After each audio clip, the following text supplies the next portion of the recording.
이제부터는 과점주주에 대한 오해와 진실에 대해서 설명을 드리도록 하겠습니다. 우선 과점주주가 어떤 건지 설명을 드릴게요.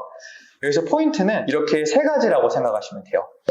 주주 1인만 보는 게 아니고 주주 1인과 그 특수관계인, 그러니까 배우자나 자녀 혹은 친척들까지 함께 포함해서 과점주주를 판단을 하는 거고요. 실질적으로 총 주식이 100주라면 50주면 과점주주가 아니고 51주, 이렇게 한 주라도 더 가지고 있어야지 과점주주가 되는 거예요. 왜냐하면 뒤에 초과라고 되어 있기 때문이에요. 그럼 이 과점주주가 되는 거를 왜 무서워서 차명주주를 두는 걸까요? 그거는 바로 페널티가 있기 때문이에요. 그 대표적인 페널티 두 가지가 바로 제2찬압세 의무에 대한 내용과 간주취득세에 대한 내용인데요. 이 부분에 대해서 컨설턴트님들께서는 실무를 진행할 때 거절을 굉장히 많이 당하실 겁니다. 그래서 제가 그 부분에 대해서 지금 설명을 드려볼게요. 우선 제2찬압세 의무가 어떤 건지부터 아셔야겠죠. 법인이 어떤 세금을 낼 수 없는 상황에 대해서 체납을 하고 된다면 이 법인 재산부터 우선 정리를 하게 돼요. 그래서 법인 재산을 다 정리를 해도 세금이 다 모자라면 그때 가서 과점주주한테는 너가 대신 세금을 좀 내 라고 이렇게 페널티가 있는 거예요.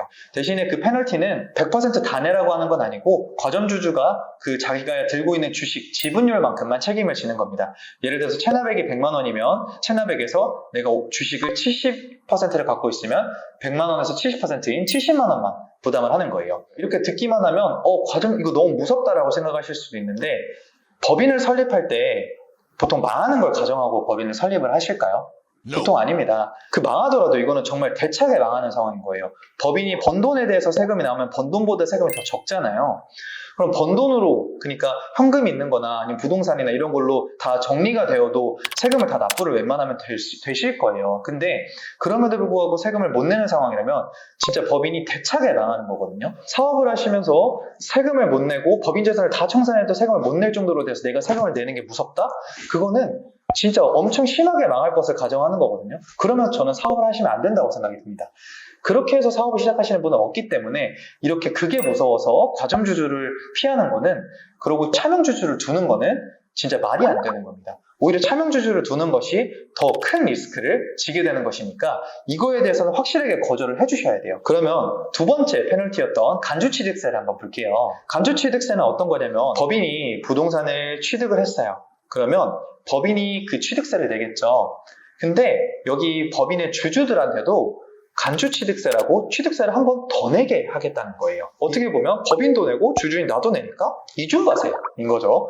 이 이중과세가 너무 무섭고 취득세가 너무 무서워서 과점주주를 피하시는 분들도 계세요. 그러니까 차명주주를 두신 거죠. 근데 이것도 오해가 굉장히 막심합니다. 우선 법인을 설립할 때부터 과점주주면 간주취득세라는 걸 볼 일이 아예 평생 거의 없습니다. 그러니까 설립 시부터 과점주주였다면 그 이후에는 간주취득세가 없으니까 설립할 때부터는 차명주주를 둘 이유가 하등없는 거죠. 그리고 두 번째로는 실무적으로 공동사업을 하시는 케이스라고 생각을 할게요. 실제로 공동사업을 50대 50으로 하시다가 어떤 다른 공동사업자분께서 나는 이제 엑시트하고 싶어, 회사를 나머지 주식을 너한테 팔게 라고 하는 경우에는 그럼 주식을 과점주주가 아니다가 갑자기 남은 주주께서 과점주주가 될 수도 있겠죠. 그 상황에서는 그럼 간주취득세 어떻게 물리냐?